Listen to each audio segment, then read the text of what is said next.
Hey, what's going on, everybody? My name is Chaos, and today we will be looking at the Asari Huntress in multiplayer and what type of build that I will be making for her.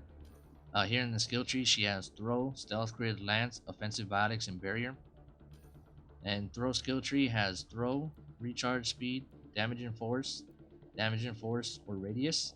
And for this one, I would most likely go for the Damage and Force to do more damage with this attack. Next, we have Duration and Recharge Speed. And for this one, I would go with the recharge speed just to use the attack more often. I think it's more useful than having more time to carry an enemy. And then in this one, we have double throw and swift detonator. And this one, it depends on what type of teammates you have. If you have a teammate that can prime enemies pretty often, then I would go with swift detonation just to get that 30% combo detonation. But if you're more of a solo player, then I would go with the two projectiles just to do more damage overall. And then in Stealth Grid, we have the Stealth Grid, Power Cells, Duration. And this one we have Power Cells or Radius. For this one, I would just go with the Power Cells just to be able to use this move more often. And then in this one we have Duration and Shield Grid. For this one, I would just go with the Duration. Overall, it would be more useful for doing objectives or getting out of trouble or helping a teammate up. For the shield regeneration, you get your shields back in this one, unlike tactical cloak, like from the basic start. So if you get the duration up, you're most likely going to get your shields back anyway. So this one more helps anyway in the long run.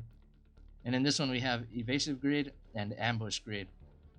For this one, I would just go with ambush grid because the damage overall is a lot better than movement speed because you're going to be cloaked anyway. So there's really no reason to run away unless you really want to or have to. But the enemies aren't really going to see you anyway. Lance, we have the Lance, Recharge Speed, Damage and Force again, or Radius.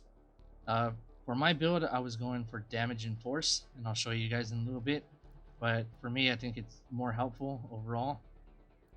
In this one, we have Focus Blast and Anti-Shield. So I went for Focus Blast, but I would most likely go for Damage versus Shields. It seems more helpful, and not very often you're going to hit the headshot or weak point with this move.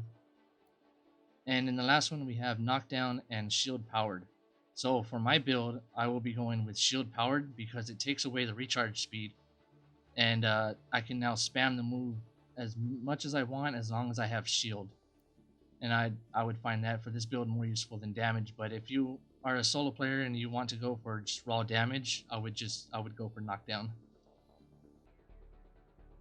Next we have Offensive Biotics, which has Power Augmentation, Weapon Training, Powers in Melee, Power Enhancement, or Power Efficiency.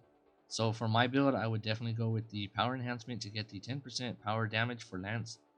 And if you're not focusing on Lance and you want to use Throw, then I would definitely go for the Power Efficiency. And next we have Combo Detonation and Weapons in Melee. So for my build again, I would go for the Combo Detonation just to get the 30% extra damage bonus for combos. And if you're more like a solo player and you want to use guns, then I would go for Weapons in Melee. And then lastly we have Biotic Expert and Biotic Warrior. So this one I would go for Biotic Expert just to do more damage with Lance again, since you're going to be spamming it so much.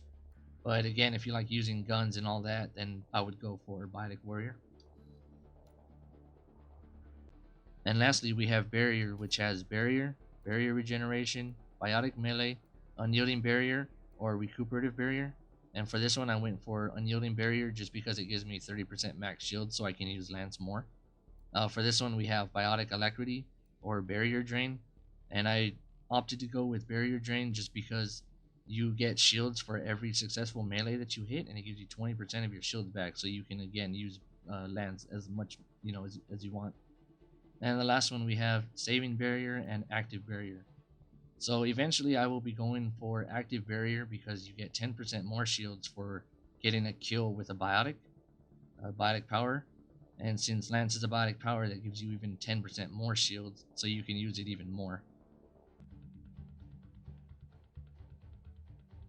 So my optimal build when I reach level 20 would be Stealth Grid, Lance, and Barrier fully maxed out. And whatever extra points I have left over, I would invest them into Offensive Biotics. And another thing I forgot to mention is If you go for Lance's shield powered, it takes away the recharge time, and since Stealth Grid doesn't have a recharge time, uh, essentially you can put on whatever weapons you want, and you can still use these moves as much as you want.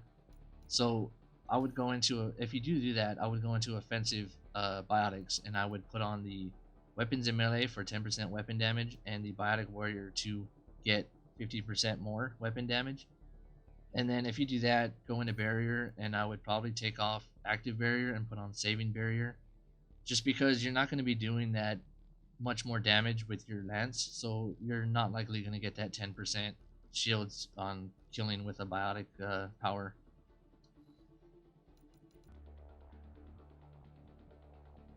And that's my build on the Asari Huntress. If you guys enjoyed, please like and subscribe, and I'll catch you guys in the next video. Peace.